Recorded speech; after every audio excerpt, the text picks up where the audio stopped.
If you are purposely ignoring someone, because that's what it is. Like, I've never ignored a message from my fiance, even when we first started dating. I never ignored any messages in order to get a reaction out of her or to get her to like me more and playing hard to get. Should you play hard to get? Hi guys, my name is Christine Loveridge and I'm a dating, relationship and personal development coach. And today I'm talking about, should you play hard to get? Basically, hard to get, whenever I hear that term, that phrase, what comes to my mind is manipulation. Now, it's true that you shouldn't be coming on too strong at the beginning of a courtship. So when you first start liking someone, you first start dating someone, then if you have a lot of feeling towards them, then you probably do need to rein it in a little bit, because if you start sending them love notes, telling them that you love them, you're coming on too strong. And this is something that I struggled with, so I totally understand if you've ever been in this kind of situation where you're just completely enamored by someone, and you might have only been on a couple of dates with them and you already want to tell them how much you like them and how much you love them and you want to be with them. But usually that kind of thing backfires. In fact, most of the time it usually does. I think the only time it can kind of be acceptable is if the other person is also saying those kinds of things to you straight away as well. Then I think it's okay, because sometimes you can really meet someone and then you hit it off straight away and you really have a strong connection straight away, and you kind of are already acting like you're in a relationship from the get-go, right? Sometimes that has happened and can happen to people, and basically when that happens, it means that both people are really, really attracted to each other and have a high level of attraction for each other. But usually in the typical case, when you go on a date with someone, that person is just wanting to see how things go. They're not typically already in love with you or things like that, nothing too strong. They just want to find out who you are and see if you are someone that they could be with long term, essentially. So with that being said, I guess you could say it is playing hard to get to begin with. But again, I don't really like that phrase, because hard to get insinuates that you are pretending that you don't like them in order to attract them. At least that's what I kind of get from that. When in actuality, at the beginning of a courtship or when you first start liking someone, you should probably make your intentions clear right away. You should definitely let them know that you're interested in dating them. And you'd obviously do that by asking them out. But the thing is that you shouldn't be pretending that you don't like them, because that comes across as very narcissistic and actually the opposite of what you want, because you want to come across as someone who's confident. But when you're playing hard to get and you're pretending that you don't like them, that actually shows how insecure you are, and it gives off this really narcissistic, weird vibe. So you should definitely let people know who you're interested in, that you're interested in them and that you think they're attractive and that you would like to get to know them in a romantic sense. So that means going on dates. But you should never pretend that you don't like them, because I think that's, again, really narcissistic and really insecure. It's finding this kind of sweet spot, this balance of being able to show to someone that you're interested in them, but not giving too much away, as in like too much too soon kind of thing, right? So that means not sending them flowers, not basically doing these very grand things. It isn't, when I say grand, I don't mean like taking them on a flight, taking them up in your helicopter or something, although I'm sure there are rich people out there that do that kind of stuff. Well, I mean grand by doing something really big, like sending a love letter or buying them gifts like straight away. So like sending them flowers or buying them, like a jewelry straight away or something. That's what I kind of have in my head as like a grand thing. And also having like a weird first date where you take them on like you get like a fancy car or something and you're driving around in a limo. That, again, is kind of like, ooh, look at me, look how great I am, don't you want to date me, look how much I'm into you, and stuff like that.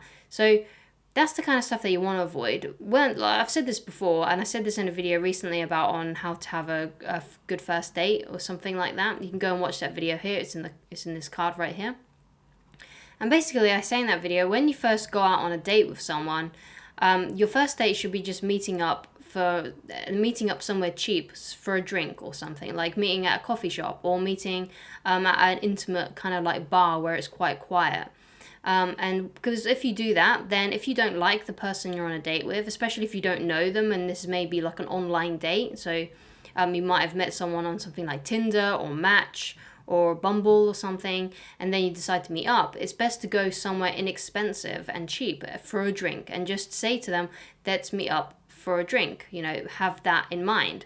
And then when you're together and you're having a conversation, so let's say like 15 minutes to half an hour, you can decide then if this is someone that you actually like and who you're vibing with. And if you like them and they like you and you seem to be hitting it off basically, and you're having a good conversation and you think they're really interesting and they are also interested in you, so that means the conversation is flowing quite easily. So you're asking questions about them, and they are also displaying interest by asking questions about you.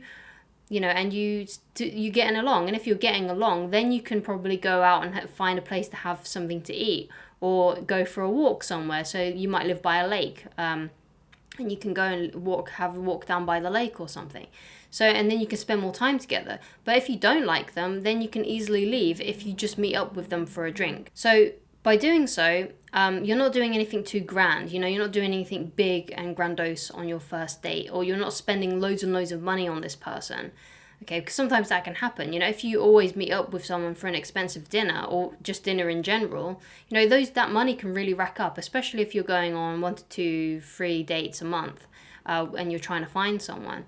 So it's better to just meet up for a drink or coffee or something and then get to know each other that way. And then if you like them, then you can spend more time with them and do something else with them on that same day. I guess with texting, it can sometimes seem a little bit like playing hard to get, because most of the advice I give in my videos when it comes to messaging and texting and stuff, I say, you only really use texting as a way to arrange to meet up with them as opposed to getting to know them, because humans are literally not designed to get to know someone over Messenger and over texting and stuff like that. I've said this quite often recently, is that human beings, we get to know people when we're face to face with them, and we get to know them by the vibes they give off and their presence.